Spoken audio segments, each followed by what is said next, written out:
Who is favourite, Luis Enrique নাকি Vincent Kompany? PSG নাকি Bayern? Luis এনরিকের 3 নাকি ভিনসেন্ট কোম্পানির 1? এ সকল প্রশ্নের উত্তরের একাংশ পাওয়া যাবে আজ রাত 1টায় পার্ক দ্য প্রিন্সেসে। চলুন আমরা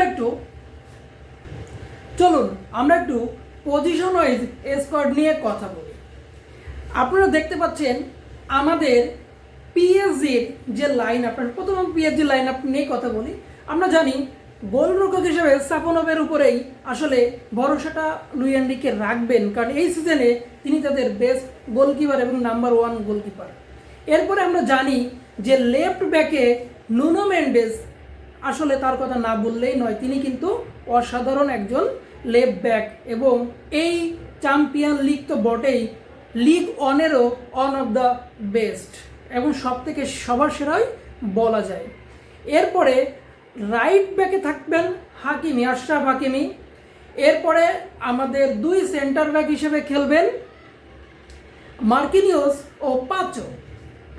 এরপরে আসবে সেই আসল জায়গাটা, মিডফিল্ড, যে মিডফিল্ডে এমিরে, ভিতিনিয়া ও নেভাস, এই 3 জন আসলে শুরু করার কথা। যেহেতু আমাদের ফ্যাবিয়ান রুইস কিছুটা অস্বস্তিতে আছেন, এইটার জন্য আজকে তাকে হয়তোবা বিশ্রাম দেওয়া হতে পারে। ফ্রন্ট লাইনে কে থাকবেন?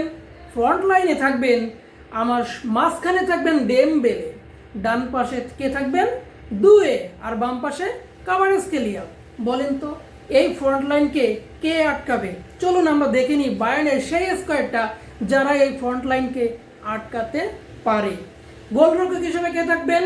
সবার প্রিয়, বিশ্বের অন অফ দ্য বেস্ট গোলরক্ষক ম্যানুয়েল নয়ার। এরপরে আমরা যদি সামনের সারিতে দেখতে পাই যে লেফট ব্যাকে লেইমার খেলবেন, তারপরে জনাথন থা থাকবেন এবং উপামেকানো থাকবেন সেন্টার ব্যাক হিসেবে। রাইট সাইডে রাইট ব্যাক হিসেবে থাকবেন স্টানিসিক। এরপরে মিডফিল্ড বা মিড মাঠ পাভলোভিচ এবং জোশুয়া কিমিক থাকবেন মিড মাঠের দায়িত্বে। একটু সামনে লুইস ডিয়াস, এবং যে জায়গাটায় গ্যানাবেরি খেলতেন, যেহেতু গ্যানাবেরি ইনজুর্ড হয়ে গিয়েছেন সেহেতু মুসিয়ালা খেলবেন এবং মুসিয়ালাও কিন্তু দারুণ ছন্দে ফিরেছেন। ডান দিকে কে খেলবেন? অলিজে, মাইকেল অলিজে।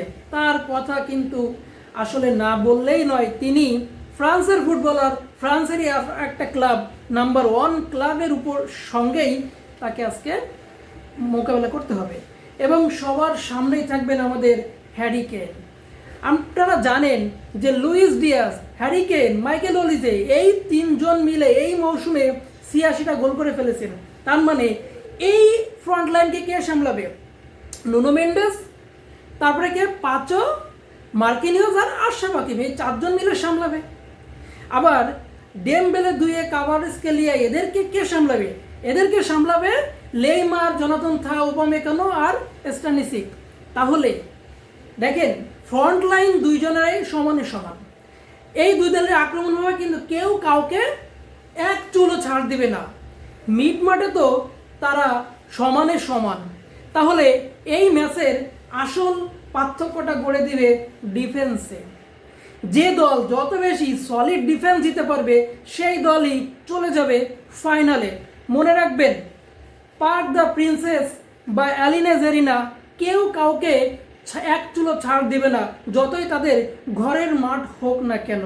যদিও আজকে ভিনসেন্ট কোম্পানি ডাগ আউটে থাকতে পারবেন না, তবুও এই বায়ার্ন মিউনিখকে ছোট করে বা খাটো করে দেখার কোনো সুযোগ নেই। ভালো থাকবেন সবাই। সবার প্রেডিকশনটা কমেন্ট বক্সে ভালো থাকবেন সবাই। সবার মূল্যবান মতামতটা কমেন্ট সেকশনে জানাবেন। আল্লাহ হাফেজ।